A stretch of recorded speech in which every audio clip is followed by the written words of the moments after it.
उत्तराखंड में एक बार फिर बारिश ने जमकर कहर बरपाया है। आपको बता दें कि प्रदेश भर में जमकर बारिश देखने को मिली, जिससे एक तरफ गर्मी से तो राहत मिली, तो वहीं दूसरी तरफ फसलों को भारी नुकसान पहुंचा है।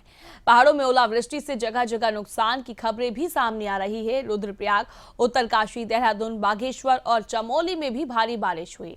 वहीं ओलावृष्टि से फसलों को भारी नुकसान हुआ।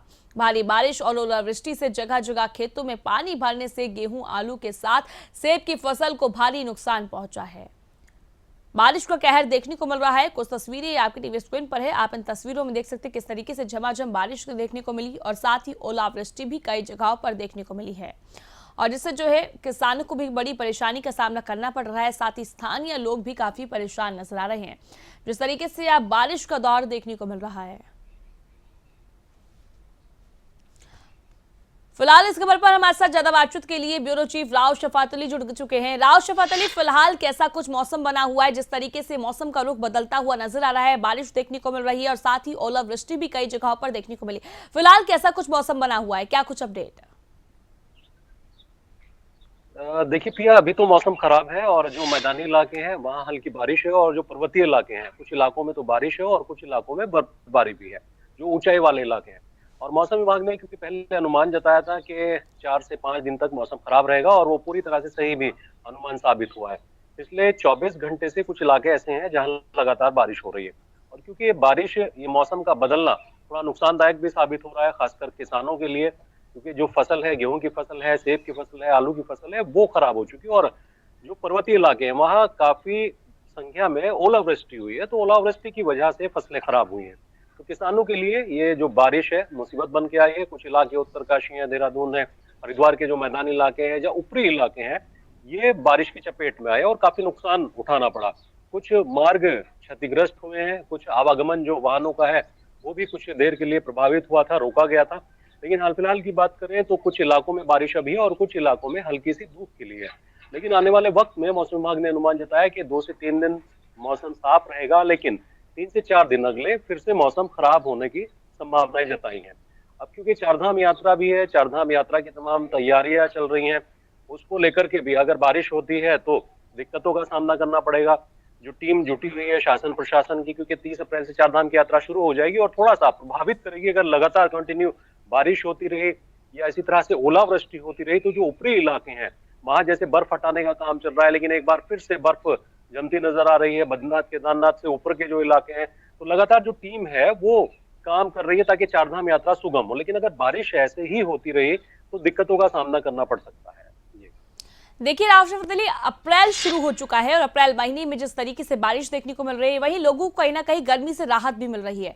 दूसरी ओर किसानों की ओर देख ले तो जिस तरीके से किसान जो है साल भर मेहनत करता है और पानी फिरता हुआ नजर आ रहा है, किसानों का क्या कुछ कहना है?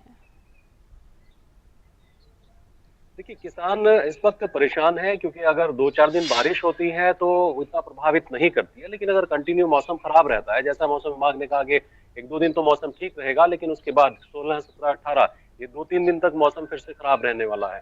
तो अगर मौसम खराब रहता है तो किसानों को एक बड़ा नुकसान उठाना पड़ेगा। हाल फिलहाल जब ओलावृष्टि हुई तो कुछ इलाके ऐसे थे जहाँ फसल पूरी तरह से तैयार थी, सेब को नुकसान हुआ है, जो सेब की फसलें हैं वो नष्ट हुई है। इसके साथ जो आलू की फसलें हैं, दूसरी और जो फसलें जो पर्वतीय इलाकों में छोटी छोटी फसलें होती हैं, उनको नुकसान हुआ है।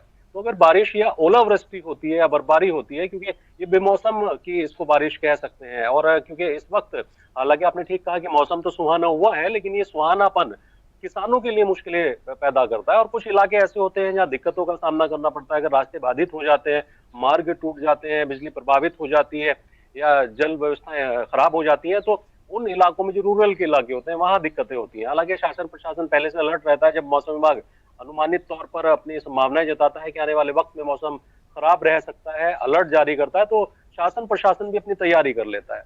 लेकिन अभी क्योंकि चारधाम यात्रा शुरू होने वाली है तो इसको लेकर के परेशानियां भी हैं। चारधाम यात्रा में लाखों की संख्या में श्रद्धालु उत्तराखंड आते हैं। मौसम अगर खराब रहता है तो श्रद्धालुओं की संख्या में भी कमी आ सकती है। और कुछ इलाके ऐसे हैं जहां पर कुछ इस तरह की घटनाएं होती हैं जहां रेस्क्यू करने में दिक्कतें हो सकती हैं अगर मौसम खराब रहा तो। जी लेकिन फिलहाल की बात करें तो कुछ इलाके अभी बारिश हो रही है मैदानी इलाकों में, लेकिन जो जी ऊपरी इलाके हैं जहां तेज बर्फबारी थी अभी बर्फबारी कम हुई है। जी जी राव शफात अली, आपने तमाम जानकारी दी उसके लिए बहुत बहुत शुक्रिया। बिल्कुल, देखिए अभी हमने बोला था कि 12 तारीख तक जो है 9 से लेकर 12 तक एक्टिविटी जो है वो प्रदेश में मिलेगी। तो 9 में एक शुरुआत थी, लेकिन वो अच्छी एक्टिविटी मिली उस दिन भी, और 10 में भी हमारे ठीक ठाक एक्टिविटी पूरी मिली है। और ओवरऑल देखें इस सीज़न के लिए 1 मार्च से आगे अगर काउंट करते हैं आज की डेट तक जो है, तो हमारा नॉर्मल एक्टिविटी मतलब जो है रेनफॉल अगर अमाउंट वाइज बात करेंगे तो मिली है। हाँ, ये है कि ठीक है, अभी अप्रैल में तो जैसे स्पेल है शुरू हुई है 3-4 दिन की, काफ़ी लॉन्ग स्पेल है, तो ये अच्छी चीज़ हो गई है। लेकिन साथ में ये भी है कि जो मैदानी क्षेत्रों में कहीं गेहूँ जो है तैयार हो गया है, तो उनके लिए थोड़ा कहीं ना कहीं दिक्कत है। जो कट गई फसल है उसको कहीं एकदम सुरक्षित रखना चाहिए। और जैसे मैंने बोला था ये चीज़ें कि जो है जो एक्टिविटी है वो 12 तक करीब रहेगी जो है, उसके बाद थोड़ा साफ़ होगा 3-4 दिन, फिर 17-18 से फिर से एक बार सिस्टम जो आएगा, फिर एक्टिविटी मिलेगी। तो अभी अगर मैं बात करूँ आज और कल के लिए 11 और 12 के लिए, तो इसमें भी जो है जो रेन थंडरस्टॉर्म एक्टिविटी पूरे प्रदेश में ही जो है आज तो बल्कि ज़्यादातर जगहों में वो रहेगी, और कल अनेक जगहों तक में वो रहने वाली है। जब आप 13 में जाएंगे तो साफ़ होना शुरू हो जाएगा। छुटपुट एक्टिविटी जो आप कहेंगे कि जो कुमाऊं रीजन है या अंदर के डिस्ट्रिक्ट में, उनमें छुटपुट मिल सकती है, बाकी मौसम ऐसे क्लियर हो जाएगा। फिर 14, 15, 16 तक करीब करीब क्लियर है। छुटपुट 16 में हो सकता है, अदरवाइज मैं कहूँगा कि मेनली साफ़ ही रहने वाला है। तो अभी आज और कल जो एक्टिविटी है उसमें भी आप देखेंगे इसी तरह की रेन और थंडरस्टॉर्म एक्टिविटी है। तो थंडरस्टॉर्म में हम देखते हैं कभी जो है ओले मिल जाते हैं, इसी तरह जो है तेज़ हवाएं वो भी देखने को मिल जाती हैं।